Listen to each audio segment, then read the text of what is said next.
What is cardiovascular disease, and are you at risk? If so, what can you do about it? My name is Dr. Sharon Borkowski, and I'm a functional medicine provider at Naperville Integrated Wellness. Cardiovascular disease is an umbrella term, and it covers both the heart, diseases of both the heart and the blood vessels. Heart attacks and strokes are usually sudden events that are mainly caused by a blockage that prevents blood flow to the heart, or in the case of a stroke, to the brain. One of the early warning signs of heart disease is elevated blood pressure. Some risk factors for cardiovascular disease include smoking, lack of exercise, obesity, and an unhealthy diet. Although high cholesterol is considered a risk factor, I believe it has gotten a bad rap that it doesn't deserve. And we'll talk about that in a couple of minutes. For the present moment, though, I want to go back to high blood pressure, or hypertension as it is called when it's diagnosed by your physician. Hypertension is a chronic state of elevated blood pressure. Now, our blood pressure is controlled by the nervous system, and it naturally increases with exercise or anytime muscles require more oxygen to perform. Other causes of elevated blood pressure include certain medications, caffeine, anxiety, smoking, stress, overactive adrenal glands, and chronic kidney disease. Now, the common conventional treatments for hypertension includes drugs such as angiotensin converting enzymes, or ACEs for short, angiotensin receptor blockers, or ARBs for short, calcium channel blockers, or beta blockers. These drugs override the nervous system control over blood pressure via blood vessel resistance or blood volume. Functional medicine looks at hypertension in a very different way. The goal of functional medicine is to determine what is causing the blood pressure to be elevated in the first place.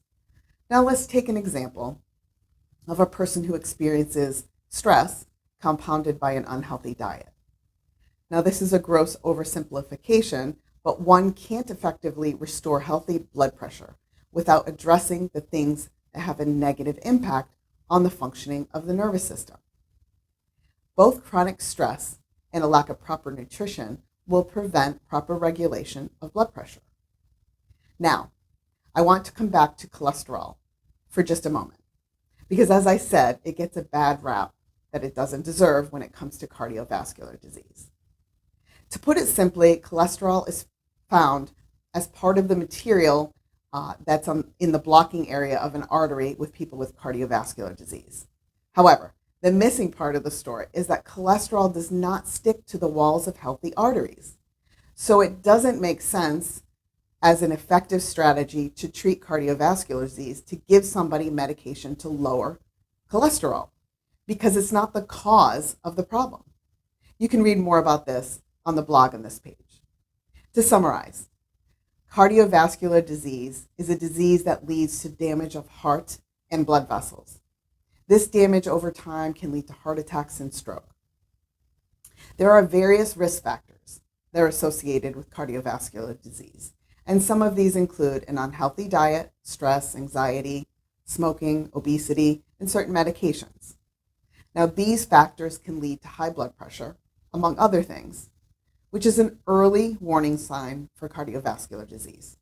Traditional medicine uses medication to override the nervous system function, in effect to normalize blood pressure, and this is their strategy to prevent heart attacks and stroke.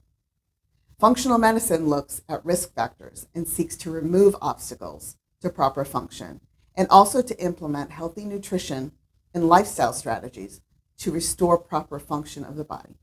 To learn more about functional medicine and how it can help you with your health concerns, call us or email us to schedule a free 20-minute consultation.